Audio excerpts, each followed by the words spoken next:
Mesdames, Messieurs les élus du conseil municipal et du conseil municipal des enfants, bienvenue. Mesdames, Messieurs, chers amis, j'espère que j'aurai assez de voix pour aller jusqu'à la fin du petit mot. Je vous souhaite à toutes et à tous la bienvenue. C'est avec beaucoup de plaisir et une grande fierté que je m'adresse à vous ce soir à l'occasion de ce traditionnel rendez-vous de début d'année. Avant de commencer mon propos, je tiens à excuser Monsieur le Préfet, Monsieur le député Yann Boucard, Monsieur le Président du Conseil départemental Florian Bouquet et Monsieur le maire de Belfort Damien Meslot, retenus par d'autres cérémonies de vœux, et je crois qu'il y en avait plus d'une dizaine ce soir à la même heure. C'est un petit peu le marathon des vœux et je pense qu'on a fait déjà quelques cérémonies. Permettez-moi tout d'abord de vous présenter au nom du conseil municipal mes vœux les plus chaleureux que cette année vous apporte la sérénité, la joie et la réussite dans tous vos projets. Avant de détailler la rétrospective des réalisations 2024 et aborder les projets 2025, je tenais dès à présent à remercier les agents de la collectivité pour leur professionnalisme qu'ils mettent chaque jour au service des Beaucourtois et à qui j'adresse mes vœux de santé et de prospérité. 2025 commence avec une promesse, celle de continuer à avancer tous ensemble. Si 2024 a été marqué par l'éclat des Jeux Olympiques et Paralympiques, un moment de ferveur où la France a montré au monde son savoir-faire et son esprit de solidarité. 2025 nous invite à poursuivre dans cet élan. À l'image des athlètes qui se dépassent pour atteindre leurs objectifs, c'est en unissant nos efforts que nous pourrons faire grandir notre commune.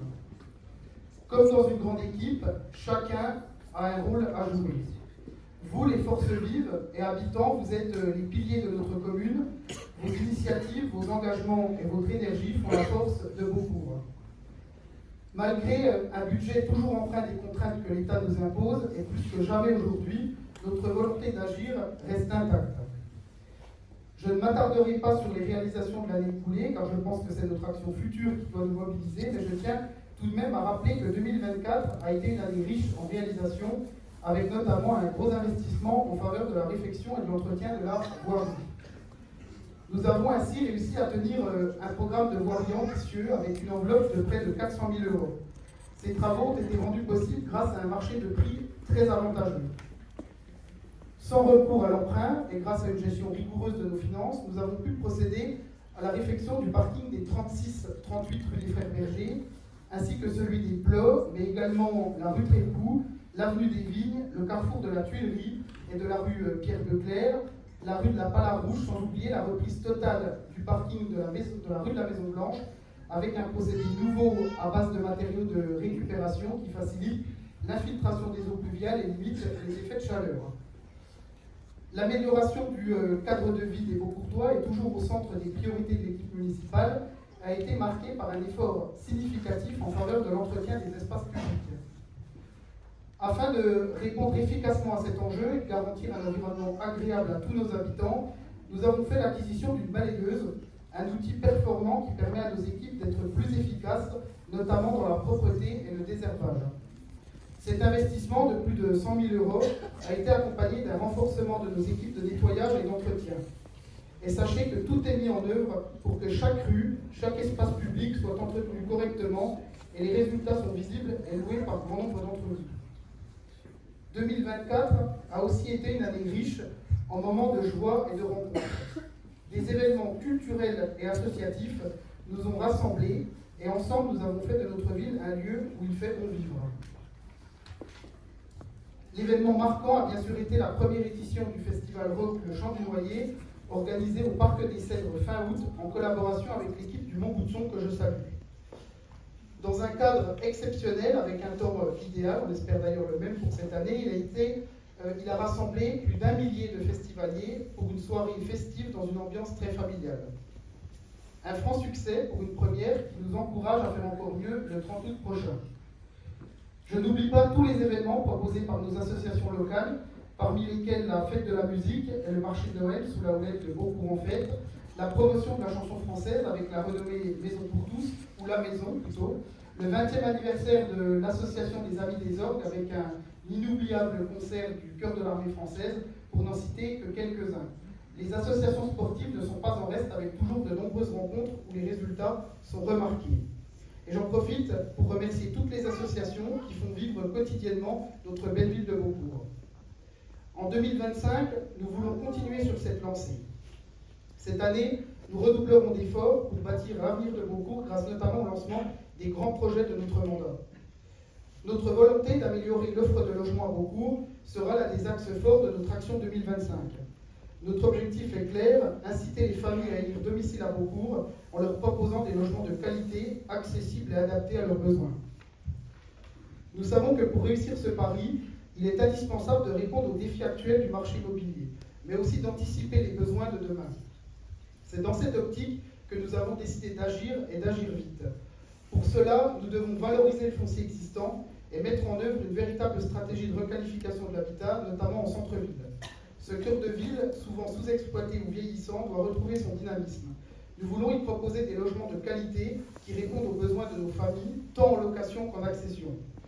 Il est donc essentiel que notre commune offre une diversité de solutions afin de permettre à chacun, jeunes actifs, familles ou seniors, de trouver un lieu de vie à la hauteur de ses attentes.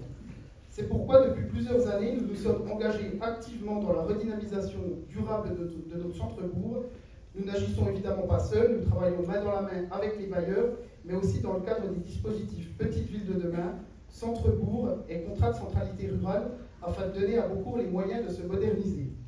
Cependant, ces projets ambitieux ne se réalisent pas du jour au lendemain, et la ville doit pouvoir réagir facilement et rapidement face aux opportunités qui se présentent sur le marché immobilier. Le temps est souvent un facteur décisif dans la concrétisation des projets de requalification et d'aménagement. Aussi, dans les prochaines semaines, nous soumettrons à l'approbation du conseil municipal la création d'une société publique locale, appelée SPL. Cet outil sera un levier stratégique pour la ville, permettant de mener des opérations de manière agile et rapide, qu'il s'agisse d'acheter des terrains ou des immeubles, de démolir, de reconstruire ou d'aménager du logement de qualité en centre-ville, par exemple dans la maison Poyot que nous avons déjà achetée il y a 1 an et demi. En s'affranchissant de certaines contraintes administratives, notamment celles liées aux règles de mise en concurrence, cette SPL nous permettra d'être plus réactifs pour saisir les opportunités qui se présentent et pour accélérer la réalisation de nos projets de logement, mais aussi de commerce. Dans un avenir proche et plus concret, je suis particulièrement ravi de vous annoncer que les travaux d'extension et de modernisation du gymnase Vernier tant attendus vont enfin commencer. Et je peux d'ores et déjà vous annoncer que le rachèvement est prévu dans 1 an. Cet équipement sportif, une fois réhabilité, pourra ainsi accueillir tous nos élèves et adhérents des associations sportives dans un lieu moderne, spacieux et adapté, et surtout sécurisé et moins énergivore. Je sais que beaucoup d'entre vous se sont souvent interrogés sur les raisons de ce retard, et je tiens à vous apporter quelques éléments de réponse. Vous n'êtes pas sans ignorer combien nous sommes attachés à la meilleure utilisation des fonds publics dans tous nos projets, et donc à la recherche du meilleur financement possible. Après 4 années de travail acharné, nous sommes satisfaits de vous annoncer que nous avons obtenu des subventions à hauteur de 1,4 million d'euros sur une opération chiffrée à 1,7 million d'euros, soit 80% de financement public, un pourcentage exceptionnel qui constitue d'ailleurs le maximum légal autorisé. C'est une véritable victoire, surtout dans le contexte actuel où les financements publics sont souvent difficiles à obtenir. Un tel soutien financier est un succès en soi et il faut en être fier. Tous mes remerciements à nos partenaires, au premier rang desquels l'État, dans le cadre du Fonds vert et de la DECIL, mais aussi le Conseil départemental du territoire de Belfort, le Conseil régional, l'Agence nationale du sport et l'Union européenne au titre du FEDER qui vient de nous annoncer encore aujourd'hui qu'on est éligible à une subvention de 184 000 euros pour le gymnase Vernier.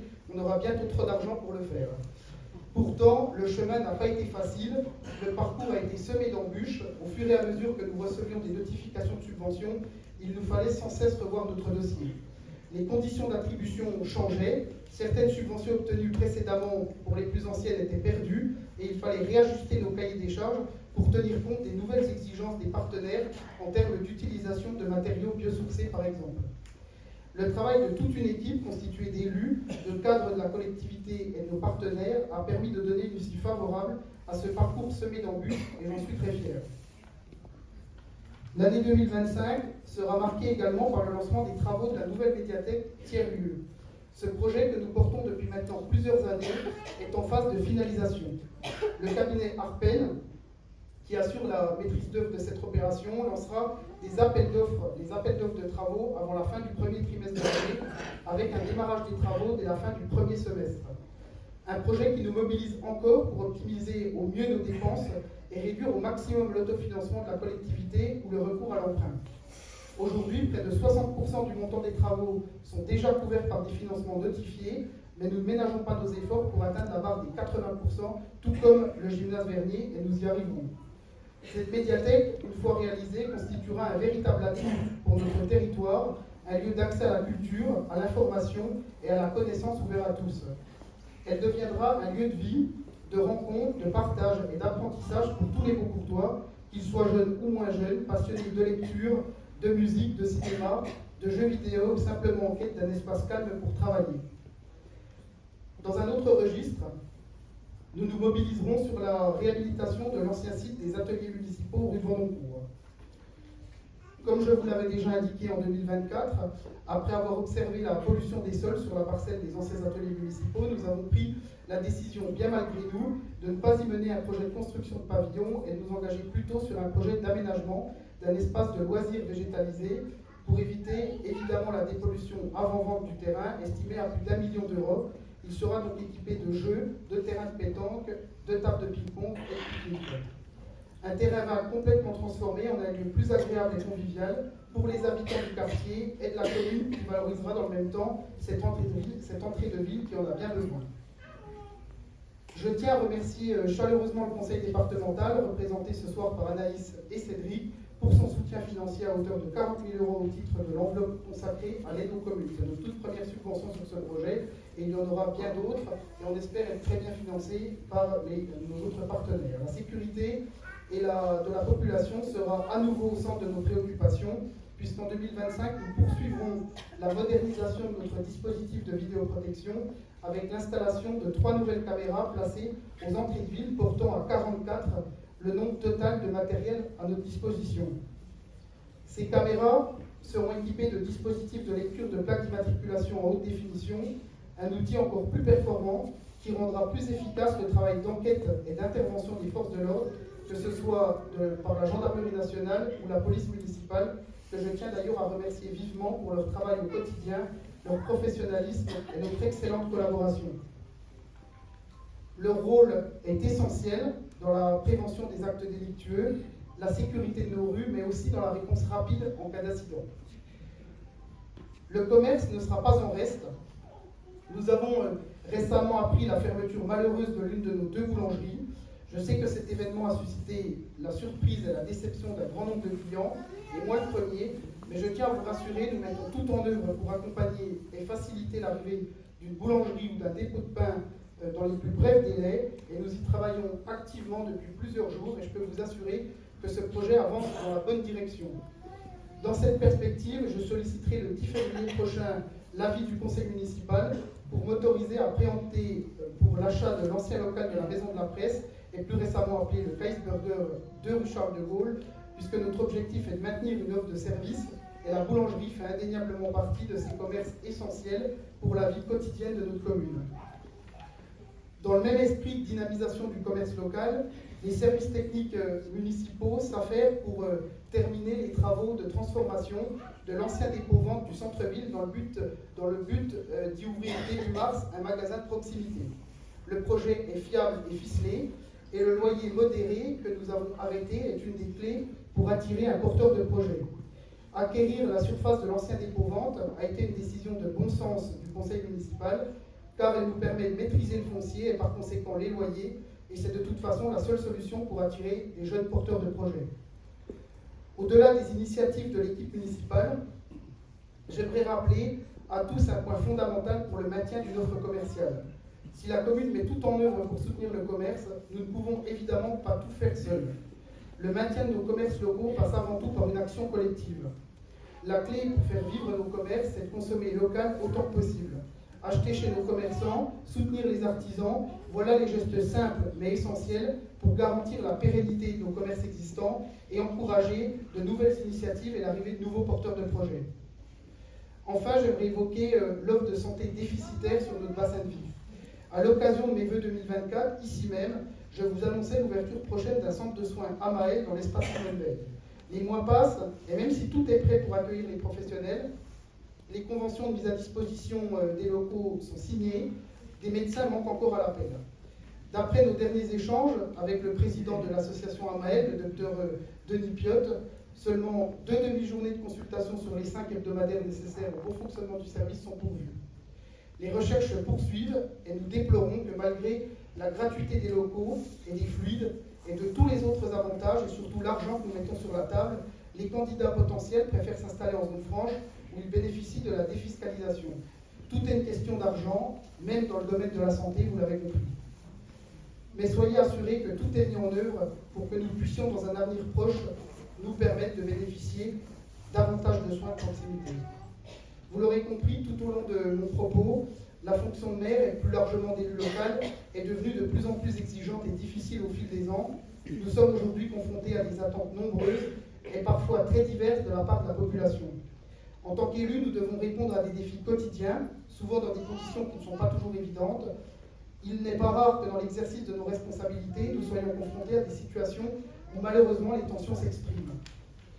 Il y a des moments où l'on se fait injurier gratuitement, où l'on est pris à partie. Parfois, il est difficile de rester calme et de garder le cap face à des attaques qui peuvent paraître injustifiées. Mais c'est aussi la réalité de la fonction d'élu, une fonction où il faut savoir être fort et résilient.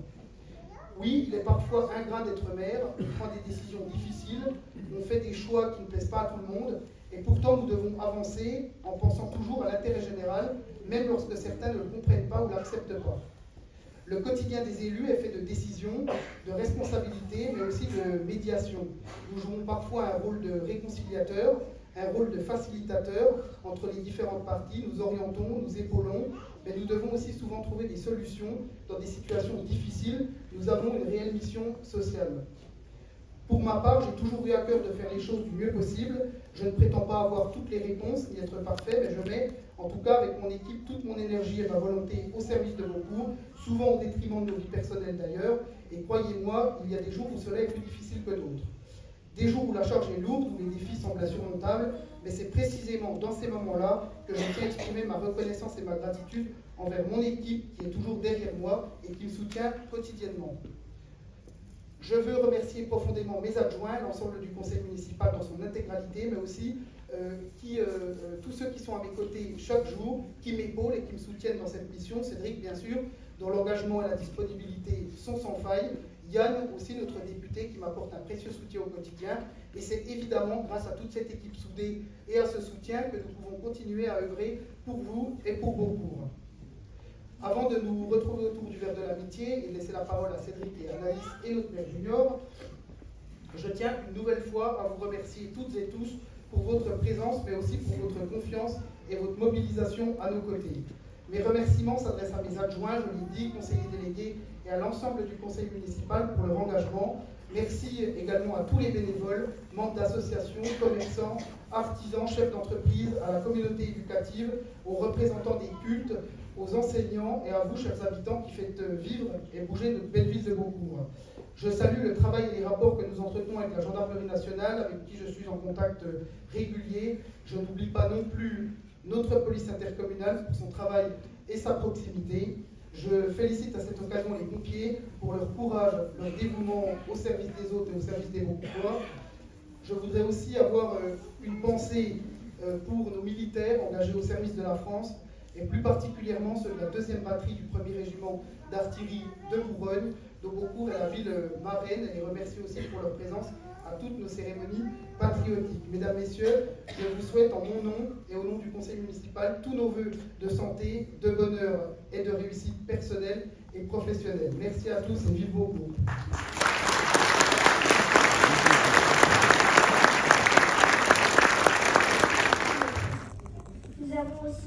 Nous avons de la chance d'être élus, car nous serons les citoyens de demain. Nous remercions M. Thomas Dietry, maire de Beaucourt, et Mme Aïda Abachi, conseillère municipale et enfin Caroline Delio de l'Espace Jeune de nous avoir aidés et soutenus dans tous nos projets. En 2025, nous souhaitons continuer à proposer nos idées, réfléchir tous ensemble afin de rendre la vie toujours dynamique et agréable pour tous les Beaucourtois. Je vous remercie de m'avoir écouté. Je vous souhaite une bonne année, bonne soirée, en avant pour une année lumineuse, pleine de surprises et de beaux projets.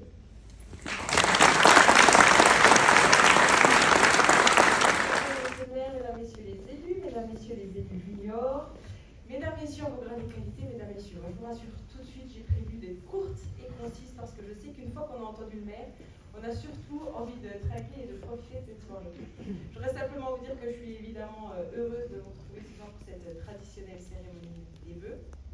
On a vécu une année 2024 qui a été fortement marquée par l'instabilité et évidemment l'année 2025 qui s'ouvre devant nous sera aussi marquée par de nombreux défis encore une fois à relever.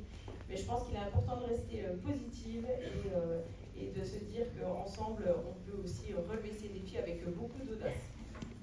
Je voudrais évidemment aussi profiter de cette occasion pour féliciter le travail qui est effectué par Monsieur le maire, cher Thomas, mais aussi par toute l'équipe municipale au service, à votre service et aussi surtout pour faire de Beaucourt une commune qui fait pour vivre. Thomas l'a dit effectivement, être élu c'est une fonction qui est extrêmement exigeante.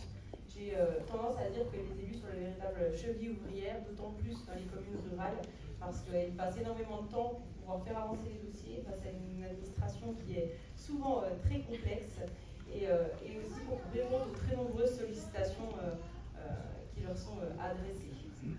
Et puis aussi, les élus sont d'excellents gestionnaires et j'aimerais aussi préciser, on le voit, Thomas a cité les projets qui ont été faits et les projets en perspective, alors que les contraintes budgétaires sont plus que fortes. On demande depuis de nombreuses années maintenant aux élus de faire plus avec toujours moins. Pour autant, ça atteste que les élus sont d'excellents gestionnaires et je pense que si l'État gérait de la même manière ses finances, notre pays ne s'en porterait que mieux. Voilà. Et pour le conseil départemental que je représente ici ce soir, je voudrais vous dire que évidemment nous sommes aussi confrontés à de fortes contraintes, mais malgré tout, nous mettrons tout en œuvre pour rester au plus près de chacun de vous, et évidemment aussi auprès des communes, avec le fonds des deux communes, mais aussi auprès de chaque association avec un fonds qui leur est aussi spécialement dédié. Je ne vais pas être plus longue, je terminerai simplement en vous adressant à toutes et à tous une excellente année 2025 et le plus important à mon sens, une excellente santé. Merci beaucoup.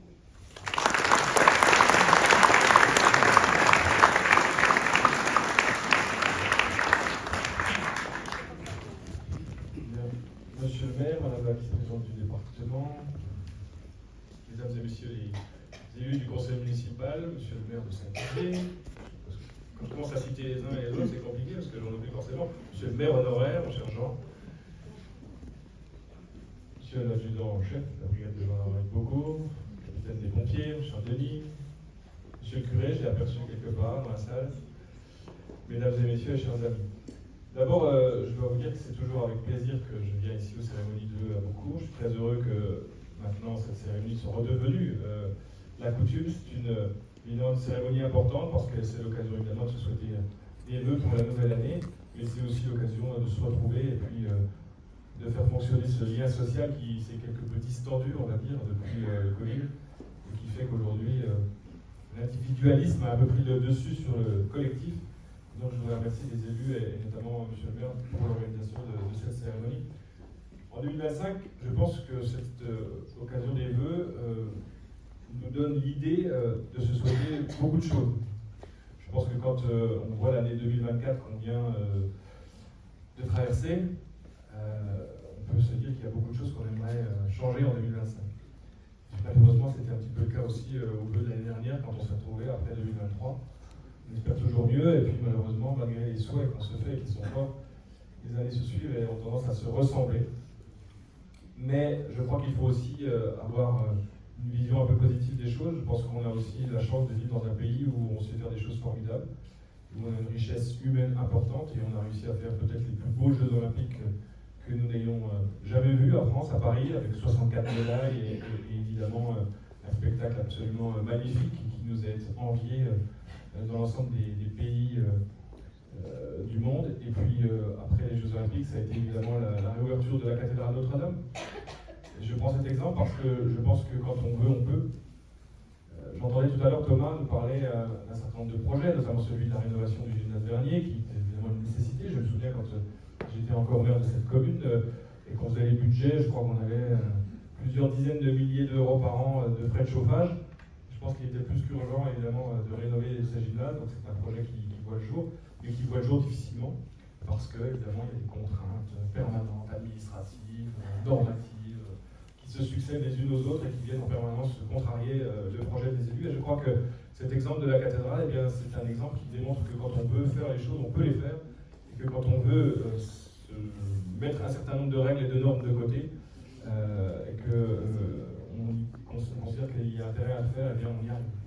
Je crois que ça nécessitera évidemment beaucoup de réflexion, enfin ça doit inciter à beaucoup de réflexion, et surtout à celle qui nécessitera de faire un certain nombre de choix et de suppression d'agences qui n'ont de nom d'agence et qui n'ont que pour objectif, en tout cas, de créer de la norme et de la contrainte en permanence. Et je veux dire parce que je pense que l'exemple du gymnase Vernier est un beau gymnase, est un bel exemple.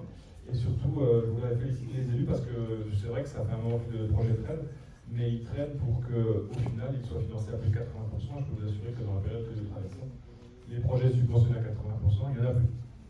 Voilà, donc félicitations à vous et félicitations à toute l'équipe. Et puis pour le sénateur que je suis et qui représente les collectivités, j'ai aussi pour mission de féliciter les élus. Je crois qu'il faut aussi savoir reconnaître le travail qui est fait. Je le dis assez régulièrement, mais le président du Sénat dit toujours que les élus, le maire, pardon, c'est celui qui est à portée d'engueulade. C'est celui qu'on va voir en général quand les choses ne vont pas, pour lui expliquer qu'on n'est pas d'accord, qu'on n'est pas content, pour lui tirer les oreilles presque, parce qu'aujourd'hui on voit comment les élus sont traités par un certain nombre de personnes. C'est beaucoup plus rarement celui qu'on va voir pour le féliciter, pour dire que le travail qu'il fait est en tout cas intéressant et qu'il nécessite d'être remercié. Donc moi je voulais remercier les élus, les féliciter pour le temps qu'ils passent, parce que quand on n'est pas élu, on ne se rend pas forcément compte du travail et de la nécessité, du temps nécessaire pour monter un certain nombre de projets, des sacrifices qu'il faut faire, personnellement, professionnellement parfois, pour pouvoir arriver à faire avancer les projets et faire, j'allais dire, construire en tout cas une ville dans laquelle il fait bon vivre. Donc bravo aux élus, félicitations à eux, et je souhaite... merci beaucoup.